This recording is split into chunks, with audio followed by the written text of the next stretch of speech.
શું તમે યુએસએમાં આઈટી કે કોમ્પ્યુટર રિલેટેડ કોર્સિસમાં સ્ટડી કરવા માંગો છો બટ સ્ટીલ કન્ફ્યુઝ છો કે કેવા પ્રકારના કોર્સિસ લેવા? તો સ્ટુડન્ટ નોટ ડાઉન કરી લેજો. આજે હું તમને યુએસએના ટોપ મોસ્ટ આઈટી કોર્સિસ વિશે વાત કરવા જઈ રહ્યો છું. તો એ કોર્સિસના નામ છે data science, data engineering, computer science, artificial intelligence, software development, big data engineering.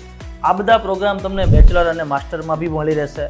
After completing this course તમે યુએસએમાં 1 લાખ ટુ 1.5 લાખ US$ પર યર સેલરી પણ મેળવી શકો છો. વધુમાં જો તમને કહું, જો આ કોર્સિસ તમે reputed university like Rice University, Lawrence Technological University, Arizona State University, the University of New Haven, the University of Texas at Austin, આ પ્રકારની યુનિવર્સિટીમાંથી જો પાસ આઉટ કરો છો તો તમને લાસ્ટ ટર્મની અંદર એમેઝોન, ગૂગલ, માઇક્રોસોફ્ટ, ટેસ્લા આ જેવી કંપનીઓમાં તમને ઇન્ટર્નશિપ કરવાનો મોકો મળે છે. તો આ ટાઈપના ટોપ કોર્સિસ, આઈટી કોર્સિસમાં તમારે એડમિશન લેવું હોય તો તમે અમને કોન્ટેક્ટ કરી શકો છો.